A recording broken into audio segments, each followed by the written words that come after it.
BRB UK. Worse teeth, better accents.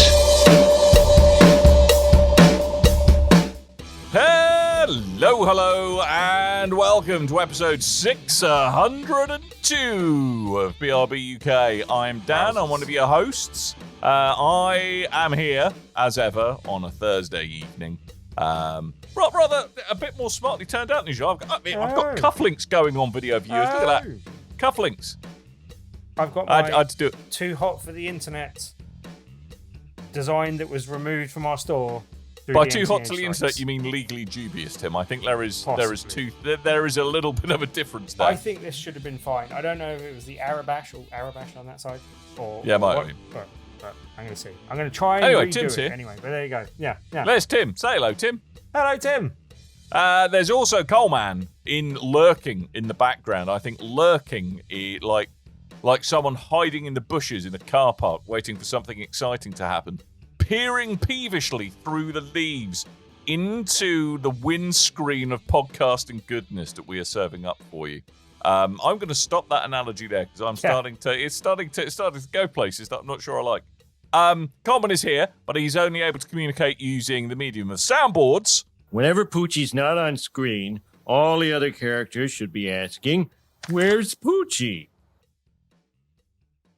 Where's Coleman? And also through the medium of video editing. And of course, if you are not looking at a video, you won't know how he's communicating using video editing. So, anyhow, it's just me and Tim in your ear holes this week. And it's probably a good job too, because, Tim, you have had a Star Wars, I think a fest. Can I upgrade it to a fest? Definitely. Is it a fest or a Star Wars palooza? Also not mentioned on this, I won a very small local Star Wars tournament in Star Wars Unlimited this week. So it's been treble Star Wars. Three flavors of Star Wars. Is that like the kind of Roundtree's Fruit Pastel League of CCG ladders, basically? Yeah, well, it was a local event for a local shop for local people. Right, is it like Conference Shield South or something like that? That kind of level. It was also a bit smaller than normal because some of our locals were actually at a national event, which I wasn't attending. Right, so was it just you, Tim? Was it just you? It was just me. Was it just you and Bob, the bloke who usually cleans the toilet? I was undefeated, so... You're undefeated? You are undefeated. You were under.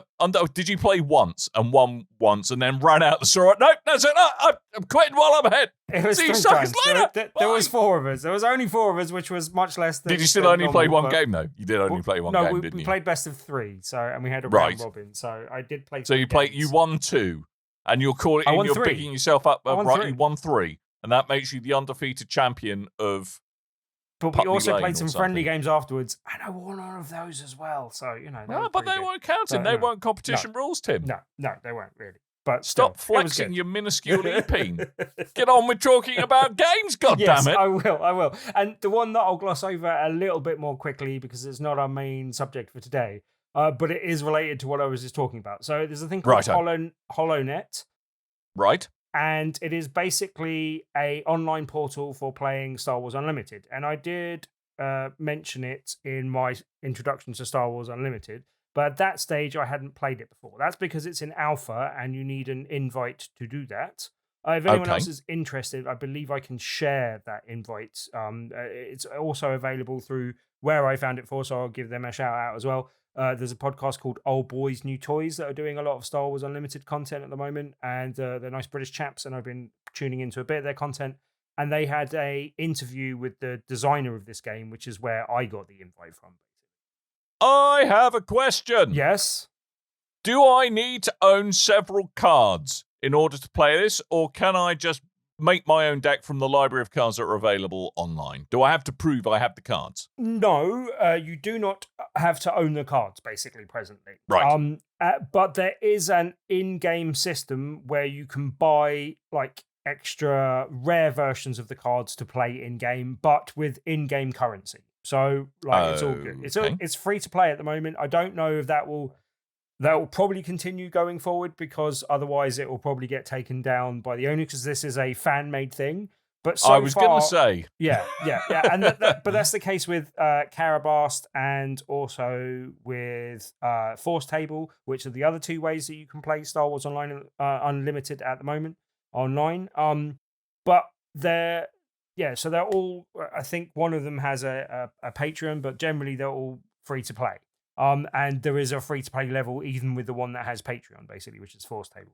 But but this one is in as in HoloNet is in early alpha. So it's still adding all the Alpha with cards. a It little still A. doesn't have all of the cards from all of the sets yet, although it is adding more as you go. And actually, during the time that I've been playing it this week, it's actually added, which didn't have previously, it's added the ability to build decks. Because up till now, you've only been able to play with the set decks. Up till that point, you only been able to play with the set decks that were already in the game. But now you can actually make your own decks as well, basically. And cool. HoloNet actually adds a few bells and whistles that even without all of the cards and stuff, it's not quite as useful for testing out decks and doing the full works. But it's added some really nice bells and whistles. The interface is really good, and I think slightly superior to the other things that are out there at the moment. But then it also adds some really nice things like some sound effects. For actually, I'm not sure they're directly taken from the movie, but they're definitely like they have that feel at least. And as I said, the interface Is it someone really doing a good and bad works really Chewbacca well. impression? Possibly.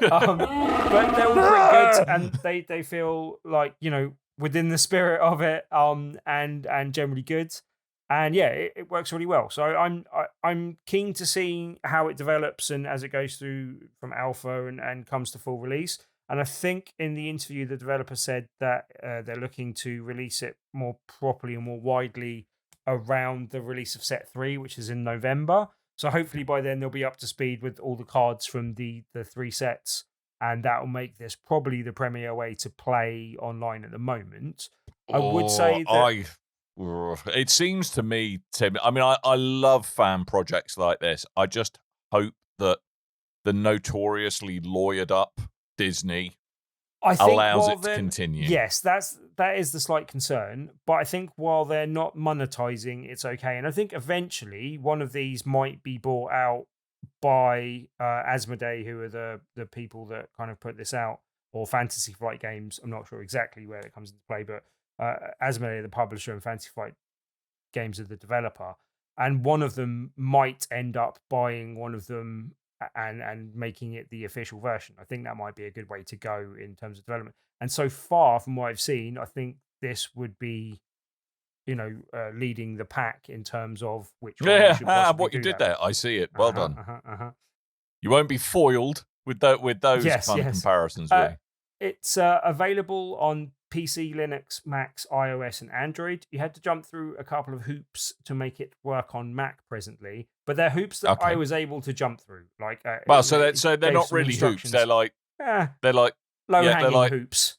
Right, like low-hanging hoops, like Fruit Loops, which are right. Okay, they're easy. Well, look, it required some coding in terminal, but it came with instructions, so it wasn't too hard to follow, basically. So fair enough. But yeah, it runs really well. I really enjoyed my time with it. It still needs a bit of work to get fully up to speed, but in terms of adding all the cards and all the mechanics that goes with it. But yeah, I really like this so far. Really, for an early alpha, it's in a really good state already, and it's mainly just adding the extra cards. I also got to play a couple of online games today, and it seems really to work really well for that as well. It's quite stable. It works well. And that's where you get your points for spending in-game currency stuff as well, basically. So yeah, cool. I really look forward to seeing where this one goes. And I'll report back when it actually comes to full release. But if anyone's interested in playing, let me know, and I will share the details. I might even put them up in the forum post for the website post for this. If Discord, I share that with Coleman in time, or can slap it in Discord as well. Yeah. Slap it in Discord. That is the appropriate verb for anything to do with Discord. Slap it on Discord. Yep. Well, that sounds good. I hope it is allowed to continue. Continue life. It looks like a lot of fun. It does. I've always got a bit of a soft spot for for collectible card games, and if there's a way to kind of reduce the barrier of entry for people, that would be awesome and get people playing the game. I think it's a really good way of trying it out and seeing if you're interested in it before you invest a load of money in like one of the start sets are 25 quid, so they're not too bad. And then, but it gets a bit more expensive from there. So this is a good way of like testing out whether you're interested in the game. So if anyone does have a passing interest, I urge you to try either HoloNet or Force Table or Karabast, depending on which one you want to go with, basically. But yeah, again, I Tim recommend being HoloNet. fast and loose with the use of the word investment there. Mm-hmm. I do not take investment advice from Tim. Legally, I have to say that any advice given on this podcast is not authorized by the FCA. So please don't listen to Tim. Don't make your purchasing decisions or investment decisions based on the witterings of a middle-aged man in a flat in East. The value of your investments may go up or down depending on. They're likely to go down, Tim. Let's face it. With you, they're likely to go down. Yeah. Right. So that is your little kind of entree to the Star Wars goodness. But you have been playing the new hotness, or is it hotness? The internet can't quite seem to make its mind up. Yeah. Of Star Wars Outlaws. So this is the third-person actiony platformery goodness, developed and published by Ubisoft in the Star Wars universe. Which, if my memory serves, does this take place between Empire and Jedi? Yes, that is correct. It does. It comes with, and slight spoilers, but it comes with definite evidence of Han Solo being frozen in carbonite at one stage in the game as well. There's one of the little Easter eggs in the game when you visit Jabba's palace. I haven't actually seen that myself, so I don't think it's too big a spoiler to share, because that's one that I've seen widely Is it just shared on Han the internet hung already. on the wall in carbonite, much like in the movie? There we go. Yeah.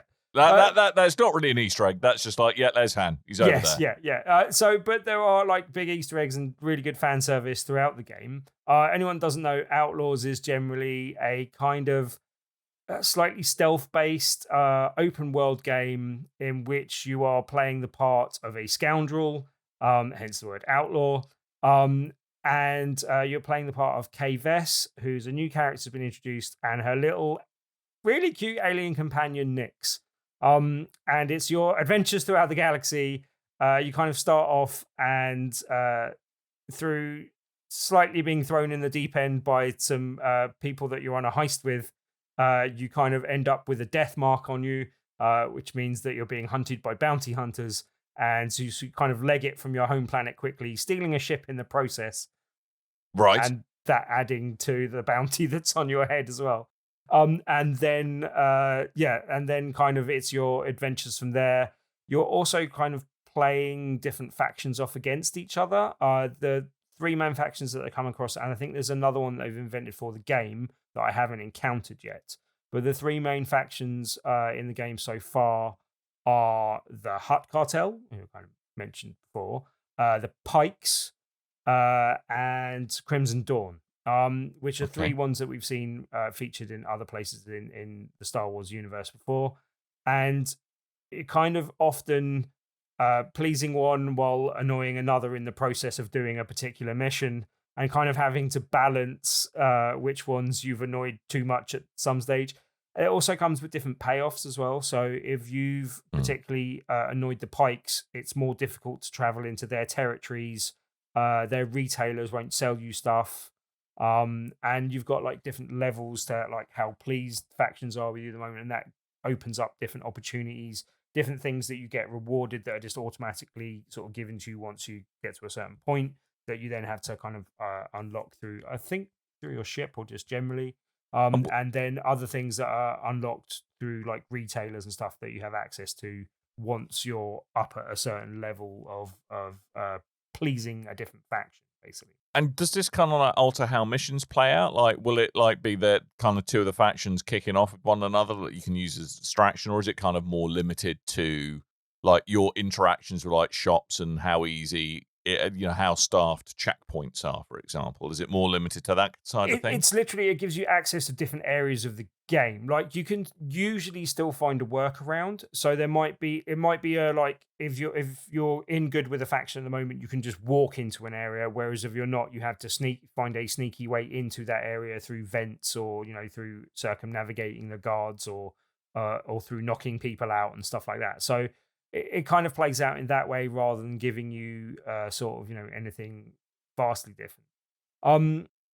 But yeah, like I'll get into kind of opinion based stuff so that I can talk a bit more directly about stuff. But I'm absolutely loving my time with the game. Basically, like Right. I'm really really enjoying it. Like there are some quality of life stuff that I think could still be improved from here, and I have to Kevin, before I get too much into criticizing what other reviewers have said, I don't know how much the game has changed from when they were reviewing Okay. it to, because there was a big day one patch that kind of repaired a few problems.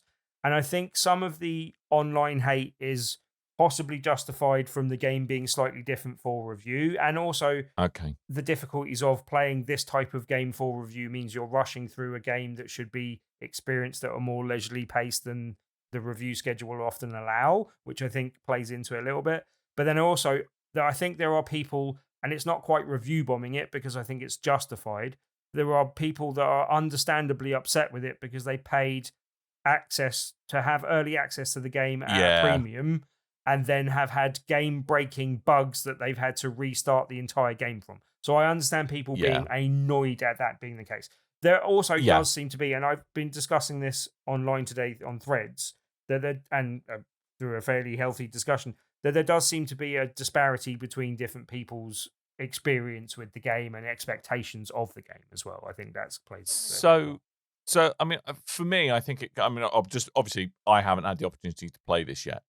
But to me, what I've always thought with Outlaws is it's clear that this is a real kind of love letter to the Star Wars universe. It really fits in well, and like they've even I read an interview with the devs saying they've even kind of modelled like the virtual lens that the game is viewed through to kind of recreate the way light was refracted in the original shooting of the film to really try and give it that authentic feeling. But if you took that, and it may be so intrinsic to the game that you can't say, well, if you took it away, it would be a completely different game. But they've kind of said that really, that if you are a Star Wars fanboy, that or fangirl or fan person, you are that kind of really papers over a lot of the quite reasonable cracks that people have highlighted in terms of the fit and finish of the game and other aspects in terms of mission design, how repetitive things might be, how a little bit of jank here and there. So it's difficult, is it? Because it's a Star Wars game at the end of the day, and it's inextricably linked with it, and the experience is linked with that. If you're a big Star Wars fan, guess what? You're going to be more forgiving of it, I guess. Exactly, yeah. And to be fair, I am a big Star Wars fan, and I'm very much into my Star Wars at the moment, partly through Star Wars Unlimited and partly just through going through a phase where I'm really enjoying Star Wars content as well, Acolyte being one of them. But yeah, like it's in a similar thing to the Acolyte. It's difficult to divorce the genuine criticism from it's got a female lead and there are people on the internet that are unjustly annoyed about that. But there are critics that I trust, like Greg Miller, and I'm not calling him out particularly, but just naming him as one person that was critical of the game, that I trust not to be having that angle on things and were hyper-critical of the game to a point where I listen to his arguments, but I don't understand them from my playing experience, basically. And that's why I say there may be a difference between the game that he played in pre-release and the game that I'm playing since the day one patch. Fair enough. And I'm not saying that the game is perfect. There are problems. Speed of combat is completely broken and needs completely reworking from the ground up. And there are problems with the speeders in general. I've also encountered like one complete crash, which I don't think is a major problem at this stage. I didn't lose any progress in that happening, so I'm not too worried about it. And I understand some people's concerns with the repetition of the stealth section. Now, I've been critical of stealth on games before, and it's one of the reasons that I've pulled away from the Assassin's Creed series, even, which, again is Ubisoft and again is stealth. But some people have criticized the stealth should be better because it's a Ubisoft game and they've had plenty of practice. But I think they've taken a slightly different approach to stealth. And I also think that for as much as I don't like the repetition in some places, I think it is slightly necessary because without it, if you was checkpointing all the way through, there'd be no tension towards those stealth sections. And I think some of the stealth sections are actually based around you finding the critical path that they want to take you through so that it's Okay. cinematically impressive and looks good and is the path that you want to go down. And if you are trying to bang your head against a brick wall to go against that path, it sometimes feels a bit punishing.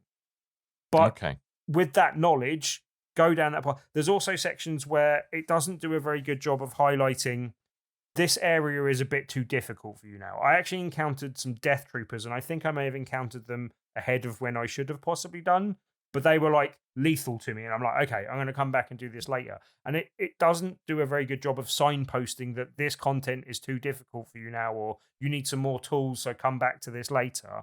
But I think that's something that you have Aren't to you a make little your own short to be a decisions with bit, stormtrooper? Yes, essentially. Yeah.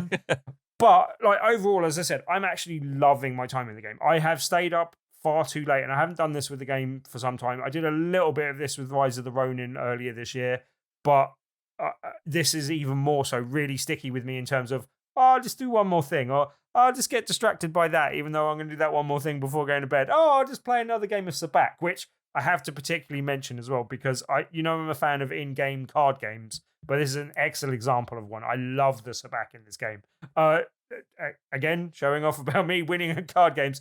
The two first high roller games. They're not that you real come up people, against- damn it, Tim, I that know, you were playing but the two against. first high Jesus. roller games that you play in the game, undefeated. where it's like these are high rollers. I won on my first attempt, and the second one I think I did in two hands as well, which I've seen a few people saying they've struggled with that. But the Sabacc game is one really told good. me there was going to be There's boasting. going to be boasting. But it's a shame that Coleman isn't here, because I'd like to know if he's had a similar opinion. From the stuff I've shared on Threads, a lot of people seem to be going down the same path of, this is not even a 7 out of 10 game, let alone a lower score than that. This is like 8 or 9 out of 10, and I'm absolutely loving it. And I think if you're immersing yourself in the universe, if you like the Sabacc, and there's lots of other mini games, I actually really like, even though it's kind of rhythm based, I really like the hacking thing that they've got in this as well, which is really weird. And I don't know if everyone's playing it on PlayStation 5. I'm guessing a lot of people aren't. But I'm finding particularly, and Nick was saying about the high roller games. No, the high roller games are the second and third tables that I found in the universe for me, basically, that were, one that you had to find that was hidden. It's not the introductory ones, which the introductory one was very easy. I found the second one actually a bit more tricky. But going on from there, I found, they were the ones that I did a bit quickly. But yeah, like, I think if you're going around and immersing yourself in all those things and taking time to find stuff and stuff, the game's really enjoyable. I think if you were rushing through and trying to mainline it for review, it would be less so. I actually found that when I was playing Witcher 2, I could appreciate the fact that it was a brilliant game, but I didn't like my experience of rushing through the game for review to hit a deadline. And it was at that point I was like, I'm not going to do this in future because it spoils my experience of the game, and it also harms my ability to review the game properly as well, basically. So, couple of questions then. So Tim, so you said you played it on PS5. Does it target 60 frames a second on PS5? I believe it does. I've seen 30? a couple of people saying that it doesn't hit 60 frames, and that's one of their problems with it. But you know me, I don't have a massive problem with frame rate a lot of the time. That may be more of an issue for Coleman and something maybe he can speak to when he's back next week. But I diverted into something and then I forgot where I was going with it. But playing on the PS5, the locking mechanic game, the lockpicking type thing, it's got a kind of thing that it does rhythmically, and it kind of gives you a visual clue with it flashing on screen. But it also flashes on the PS5 pad. And I don't know why. Cool. I don't know why this is, but I find it so much easier to physically look at the pad than I do to do it off screen. And I don't know why that is, but I just do. And if people you are one of those people who looks at the keyboard when you type, though, Tim. Well, not entirely, but yeah. But then I don't know why that is. But then if you're playing it on another platform or not playing it with a PS5 pad, then that might not work for you, basically. And so that might be more annoying. I don't know if that's necessarily the case. But yeah, it's just one thing that I found. And it's a nice little touch. And also, they use the PS5 pad generally really good, well throughout the game. There's like nice audio that comes from it from like Stormtrooper barks and stuff when they're talking on the radio comes through that and stuff as well. Barks. You're Barks playing against stormtrooper dogs. No, barks is a term for like it's a game developer term for like things that are going on in the background with characters talking Tim's to got each all other. fancy. Kind Look at of him that with are his supposed to be lingo. kind of off mic background. I things, think basically. dogs dressed up as stormtroopers would be more fun. I mean, I personally. think that would be good. Nyx is also awesome, as I mentioned as well. Your little pet Quick thing question. for doing stuff. Yeah. One of the slightly more obtuse internet videos I've seen with regard to Star Wars Outlaws. I was wonder it where you're going tro- with this, but okay. At least it came All back right, to Star don't Wars worry. Outlaws. It's, Right, it's yep. not that particular. It's Right. not that particular corner of the It's internet. just you went dogs and you've already been talking dogging, so I was wondering where you were going. Have I? So... That was just your sick mind. It was just Coleman peering through the bushes while we were sat in the car. I don't know Yeah? how you got to dogging from that. You're a bad man, Tim. Okay. One of the more Shame. yes. One of the more ridiculous comparison videos I've seen is landing on planets comparison between this Starfield and No Man's Sky, Right. and yes. trying to say one is clearly superior to the other because of the improved how you land on planets. So Outlaws is set across multiple planets, and Yes. you're physically traveling between these planets, or is it kind of a bit of a curated experience? I literally, and this is the other thing as well. Like people talked about it being a 20-hour game. I am nearly 12 hours into it, and I am still not on quite the first planet. I'm on the first moon, but it's also the second environment. So you start off on Canto Blight, which is your home planet. You then have to leave that sharpish because things go tits up, and then It's not got a great name to begin with. Let's face it. yeah. But then you leg it. If you remember, that's the quite casino type planet from the sequel trilogies. Yep. But then, you're legging it from there, and then you land on a moon, Kushari, I believe it is, and that environment I've left to go into space and come back again, but only in like close orbit. I haven't actually got my hyperdrive going yet, so I haven't left and gone to another planet like Tatooine that is in the game. But that's because I'm slightly taking my time and going around and playing lots of Sabacc and doing lots of things and side missions on that planet.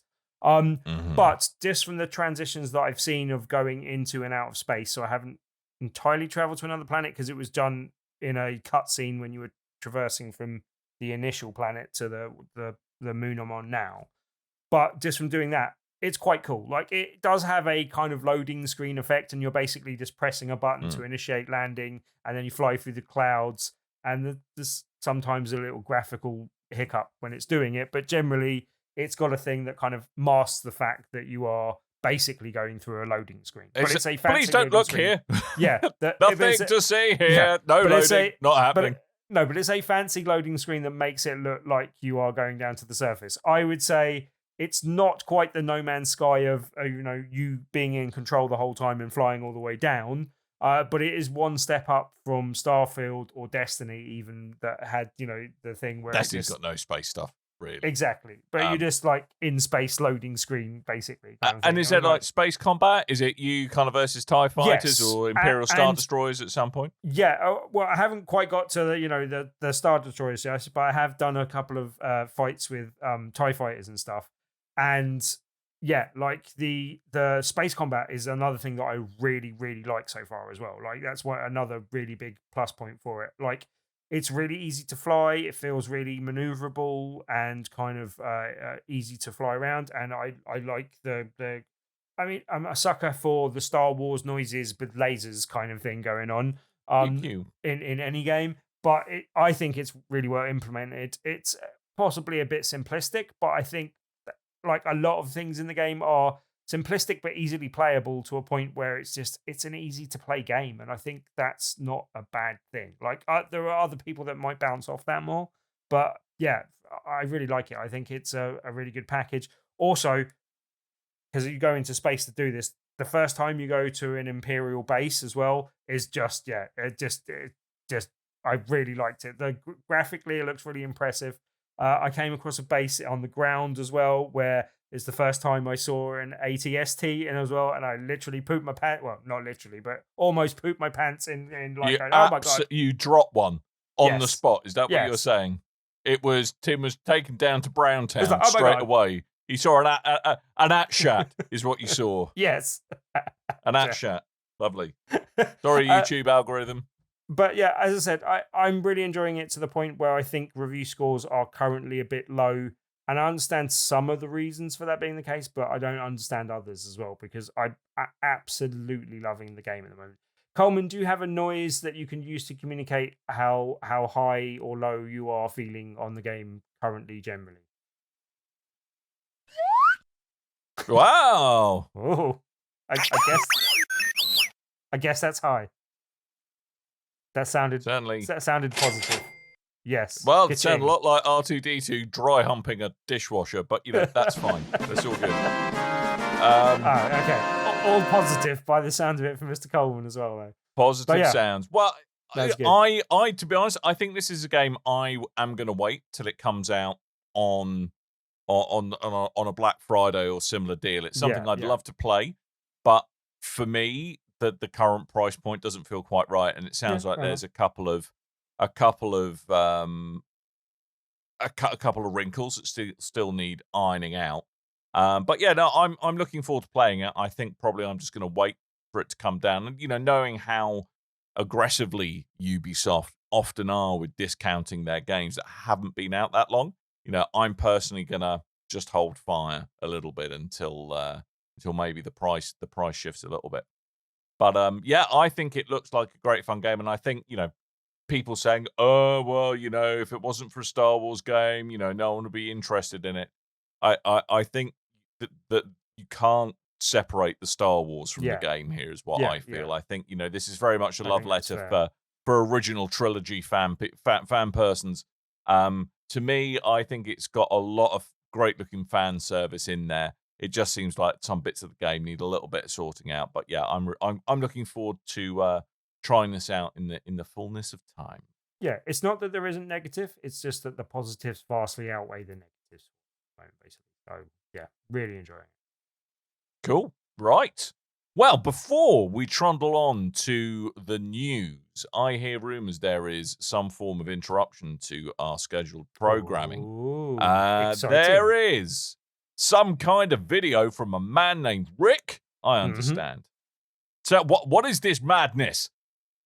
What is this madness? Hello, BRB UK. Coleman has given me a few minutes to talk about the new game I've been playing, Visions of Mana, the latest in Square Enix's classic series and the first new mainline title since 2006. And so far, it's one of the best games I've played this year. I'm only 12 hours in at the time of recording, so my opinions could change dramatically by the end, but I feel I've seen enough of the game and its systems to talk about it a little bit. The game follows Val, a soul guard sworn to protect the Arms, people chosen by the Fairy to restore the flow of mana to the world as they take their pilgrimage to the Mana Tree. I'm being intentionally vague because, this being an RPG, there is so much more to discover and experience for yourself. It's a simple story that we've seen 1,000 times before, but I went into it knowing nothing, and I'm having an absolute blast watching it unfold.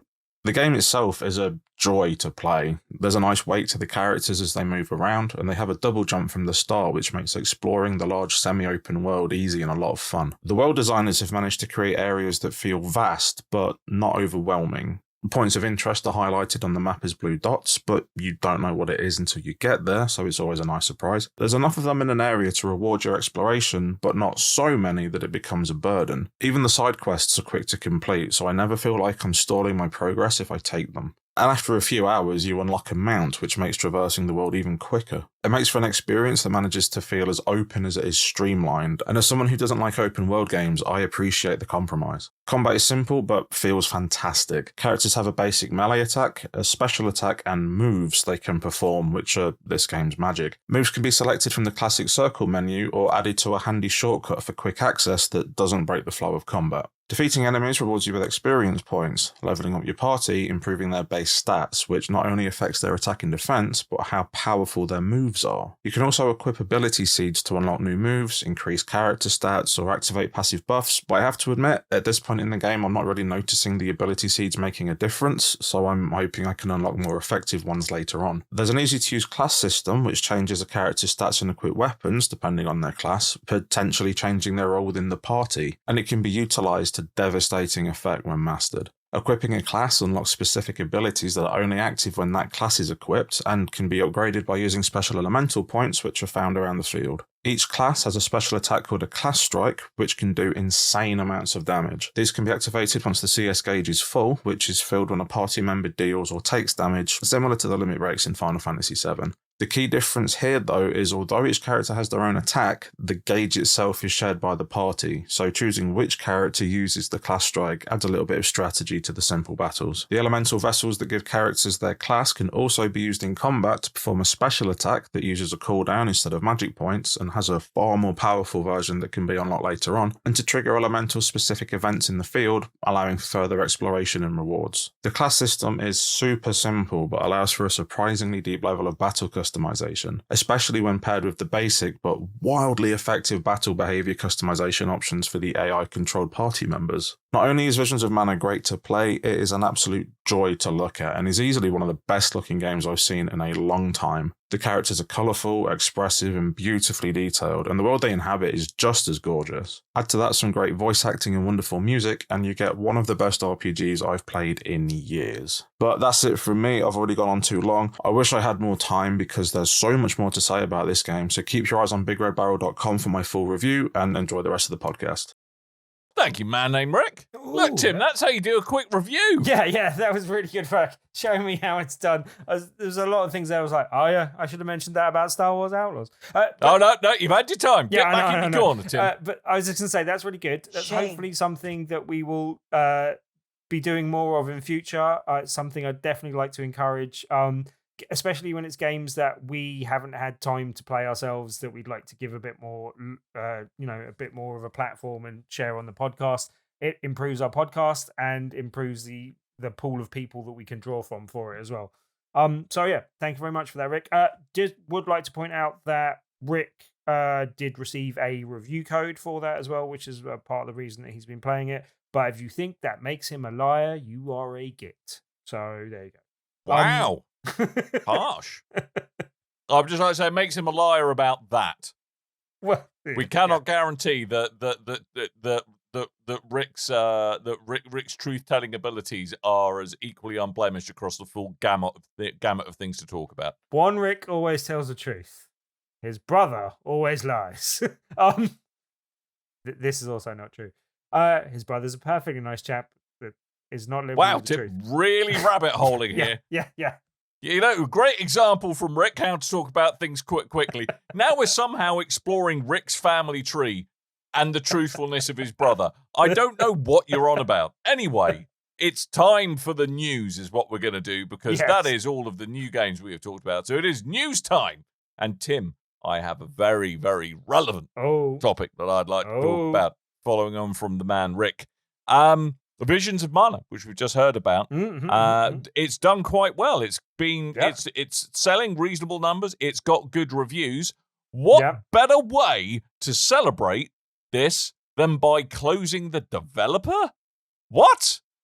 Chinese video game company NetEase, who ultimately own the studio called Uka Studios, has laid off most staff who were involved in putting together Visions of Mana. And it looks like they're going to shut it down altogether. So the studio literally only opened in 2020 and is going to just be kept alive with the skeleton staff until they've cleared out the backlog of games and presumably any tweaks they want to make to Visions of Mana. And it just seems like again, another slap in the face for people who work at game devs. It's like, right, you've worked your absolute butts off. Congratulations on putting a game together that has received great critical praise and is on its way to commercial success. We're going to close you down. Thank you very much. It sounds like, and I don't have any insider knowledge on this. I'm not speaking with any particular knowledge, which, is unusual for me. But it sounds like it's just they're going in a different direction in terms of, what they're looking for from international partners rather than any criticism of the actual game itself. From what I've I mean, kind of the scuttlebutt on this is that as we know, NetEase is a Chinese company. Relations between China and Japan not always great, and I think there is some interest in NetEase and its rival Tencent is also in a very kind of similar space in the industry. That they want to move away from that Japan-centric approach. It might be due partially because political tensions are rising in that area of the world at the moment, but it might also be that they just want to go after the wider Western market, and they almost perhaps feel they've kind of outgrown the slightly easier win of just going for the Japanese market. I don't know, but I mean, to me, it's just desperately sad that that's how you celebrate a game that's done well. It's like, right, guys, you all did your job. You're out. Clearly, your desk's out. We've got no more use for you. It just seems but a real slap in the face. It seems like that decision was made before there was a chance to any response of how the game sold. So it seems like, as I said, it doesn't seem to be a response to the quality or lack of the game, basically. Also, Black Myth Wukong did particularly well as a very highly successful Chinese-based game. Maybe that's kind of led into some of their thinking of them, not taking on partners from Japan, but kind of looking more inwards, and not as a we hate Japan thing, or necessarily as a result of the political tension or anything, but just we want to concentrate on Chinese developers and putting our best foot forward in that sense. So it might just be that a slight change of approach rather than anything untoward. It just seems a shame, though, that that's kind of the direction the industry's in. I think there was this big push away from like the gig economy of kind of filling in developer seats, and it seems to be going back to the same thing in all but name because of the way that labor laws are set up in certain geographies that you can, despite someone performing well, still let them go. It seems very sad to me, but hey, what do I know? But going from something that was a commercial and critical success to going to something else that was decidedly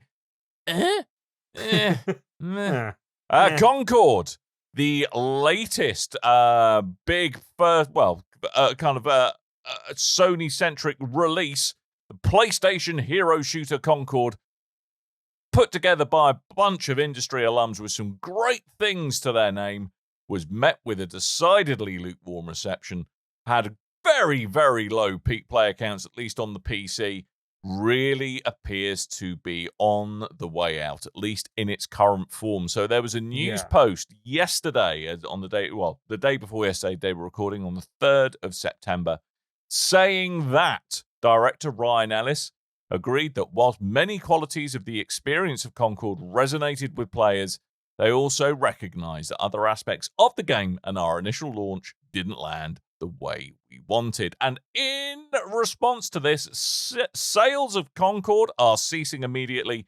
It's going to be taken offline on September the 6th, and everyone's going to get a refund. I don't know. I think a lot of the feedback of Concord that from its beta phases was like, there's something here, but it just needs more time in the oven. It needs its own identity. Some of the mechanics need sorting out, and maybe there was no reason to rush this out the door. I mean, I think it's probably highly likely that it's gonna be resurrected in some shape or form, likely in a free-to-play way. And I think that's probably why they've refunded everyone's money, so there isn't the complexity of, hey, look, I paid for this. You gave me a bunch of free. You're giving all these other people a bunch of stuff. Where's my get win for free goodies because I paid you money for it? So it's a shame. Yeah, it's one of those things where I don't know how they didn't see this coming. Like, everyone spoke about this being the case. Everyone spoke about the fact that it should be free to play. Like, we did it, and I'm not going to say like we're particularly psychic in doing so. Like, everyone saw this coming. Like, and it's a case of, how did they not see that? How did they get I can understand them getting to a certain stage where they're like, well, we've gone too far now. We have to put it out in the form that we're doing. But at any point in time before release would have been a better time to make this decision than now. So why didn't you do that before? Like, it was an embarrassing release for it. It may not, that has harmed it even more, and it may not recover from that just from, looking at, if you'd have spun around to it being a game that you released on PlayStation Plus and was free to play generally, you would have garnered much more faith and good spirit from doing that earlier than doing it now. So I don't understand why they didn't take that decision earlier when everyone that was talking about it was saying that's what they should do. How did they not think to do that? I don't understand. Yeah, and it's, I don't think this is it for Concord, to be honest with you. I No. think they're going to go back, lick their wounds, and come up with something that is almost certainly going to be a free-to-play or kind of a PlayStation Plus sweetener of the deal. Yeah.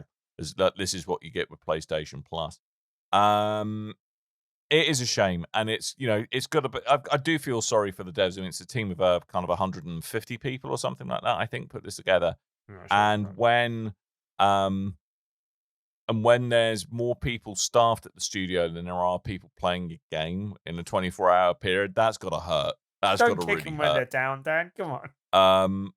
But I hope it comes back strong. I mean, no one wants to, because clearly they were really invested in Concord, but like many other things named Concord, not an exciting sounding name, not a great predictor of success. There's a joke in there about no longer being able to fly to New York in supersonic speeds, but I'm struggling to find it. But it's one of those things where I just, as I said, like they should have known about this in advance, and I'm sure some people did. And I don't know who at what level of Sony or whatever was making the decisions to push it out in the form that it came in. I think the universe and everything that it did was pretty cool. Like I'd like to see things in that universe.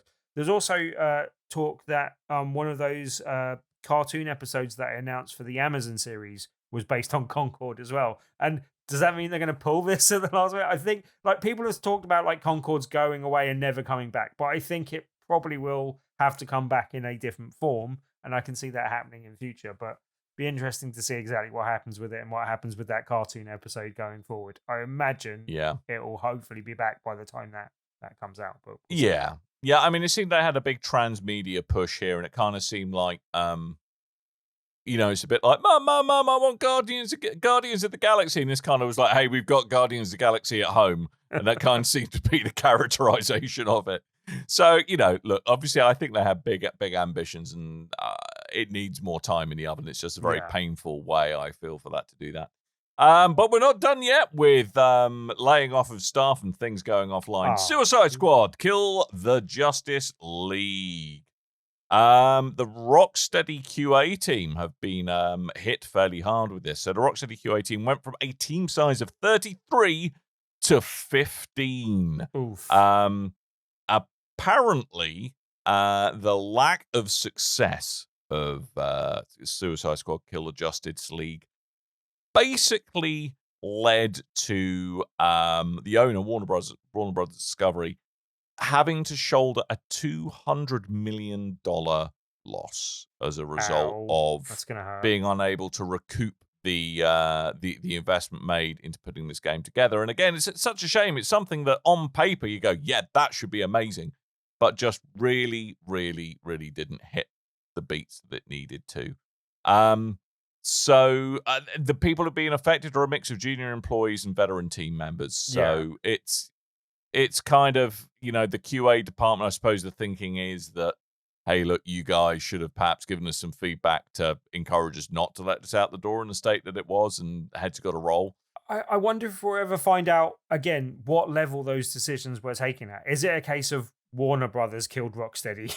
Or did Rocksteady kill Rocksteady? I don't know. I mean, if senior management were, we're never going to know, right? If senior management like, screw it, we don't care, just put it out there, we'll sort it out after launch. It's our big kind of flagpole DC Universe game now. Just ship the damn thing, then they've got to accept some culpability here. Yeah. But, it's never good to see people impacted in this way, and QA is a pretty thankless task, I would imagine, at the best of times. But we hope everyone affected is doing okay. Yes, especially as they're kind of more local to where I live and you used to live, Dan, but where Coleman lives as well. But they are literally down the road from us as well, so there'll be people that we've seen out and about, probably on the tube and stuff like that. I've literally seen people wearing a Rocksteady t-shirts. I'm like, ooh, I wonder if they work there. But it's really sad. It's always sad. Also, they did lose a couple of their studio heads going into this game, so I don't know how much that affected them possibly as well. But yeah, for everyone affected, it's really crappy, and we hope you find other jobs in good places very soon, and hope Rocksteady get back on their feet and possibly hire some more people in the future after hopefully another success. It looks like Batman Arkham VR, which I don't know how much they had to do with, because I think Camouflage are making that, but I don't know if they had some input into that as well, and that might be a success for Batman at least, basically. But yeah, that's because that's shaping up well, basically, from feedback from Gamescom. But yeah. Yeah, well, that's your lot. No more news. We're out of news. No more news for you. We have talked about the news. Next week, there will be more news. It will be new, at which point no one will care about this week's news. No one. So we're going to talk about that then and stop talking about this now. But before we go, because we are going to shuffle off stage left before you can say, where the heck is Coleman anyway? And I love his soundboard. No, really, I need more soundboard sounds. There's some things we need to do to wrap up. That's right. Get on with it. tpublic.com/stores/BRB, the premier place on the internet where you can go and buy things with my face on it. Do you want my face? You No. can go and buy my face on tpublic.com/stores/BRB. I get no money for the use of my face, so at least please use my face responsibly. That would be lovely. Thank you very much. My face, your face, tpublic.com/stores/BRB. Go there or I will give you a nasty look. At what point is it the funniest point for me to tell you that we go on about your face every week, but it's literally the worst selling merchandise we've ever had? Is that a good point to do it now? Wow, Tim. Jesus. Define worst selling. As in, it's sold the least number of things for the amount of time it's been on sale. I bought one, if that helps. I own your face. That's- Wow. Maybe people just don't like my face. Maybe that's what we've learned. That's a rather humbling and depressing way to end this segment. Dan's a fantastic man. tpublic.com/stores/BRB. You're all buying other stuff than my face, apparently. God damn it. We also didn't sell any more tank tops this week. I'm disappointed, but still. Anyway, we need to cheer ourselves up, and you need to tell me what is happening this Tuesday on a Tuesday at Tabletop Tuesday at Tuesday.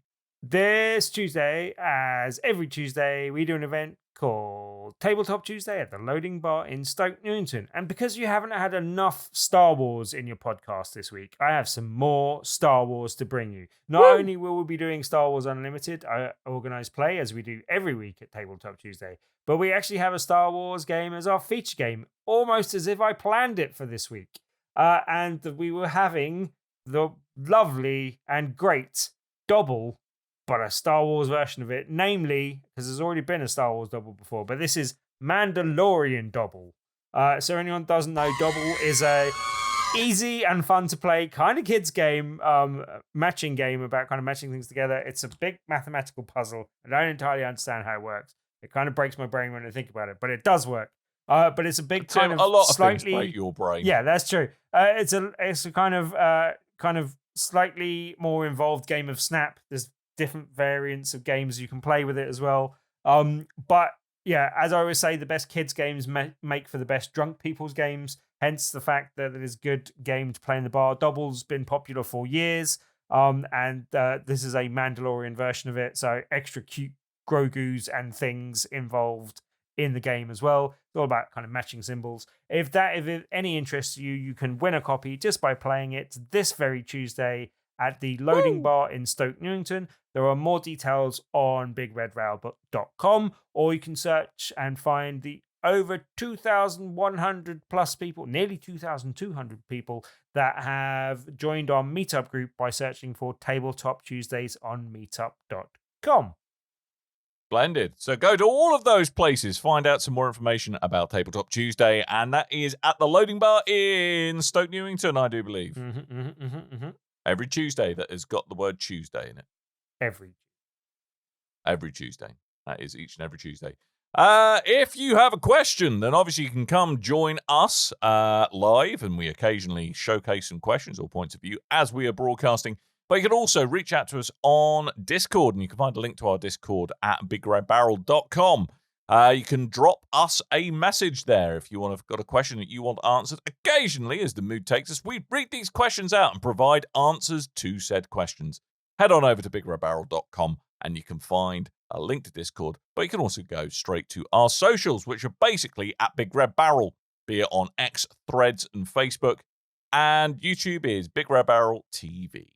Also, I mentioned we've kind of been putting the band back together in the last couple of weeks as well. So we have lots of former writers rejoining the site. So we'll be having lots more content on bigredbarrel.com coming up than we have in recent years. Also shouting out some content that we put up this week. Nitwit put out his preview of Call of Duty Black Ops 6.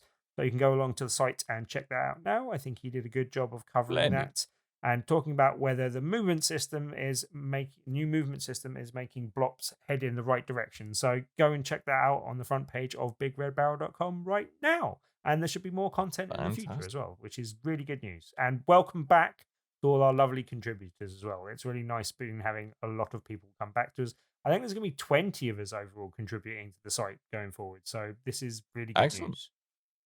BigRedBarrel.com. Stuff and things will be happening over there. So great to see you all there. So that, I really think, is pretty much it. But before we go, because this is the modern internet, I need to get you to rate, comment, subscribe. And if you are listening to this as a podcast podcastery person, you're listening to this as a podcast, I've lost the ability to speak. But because that is something that shouldn't be a barrier to delivering a high-quality podcast or leaving reviews that indicate that is indeed the case.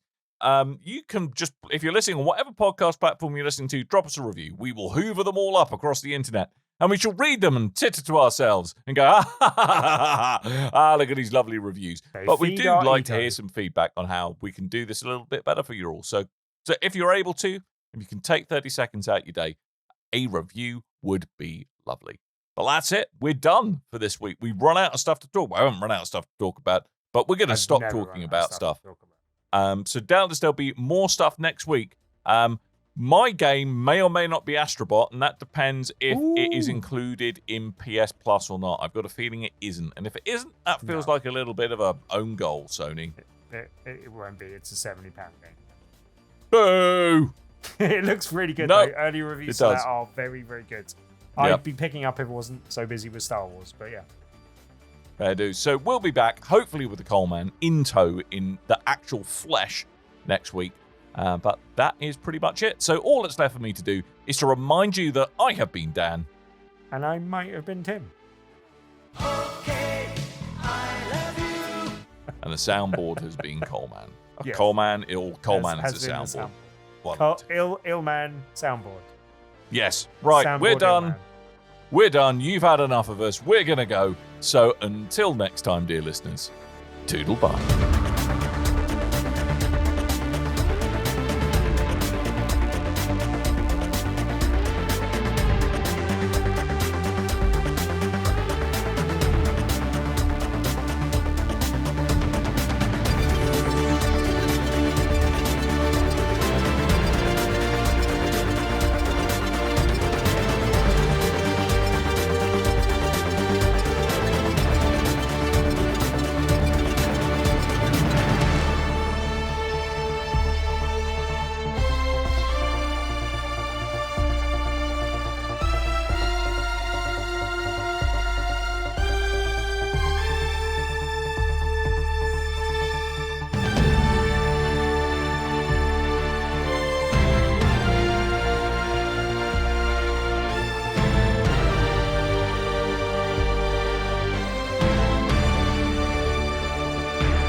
Your ears are quite welcome. For the podcasting goodness that you just heard, Why not roll on over to BigRedBarrel.com for more podcasts, news, reviews, and videos from the biggest, reddest site on the internet, BigRedBarrel.com.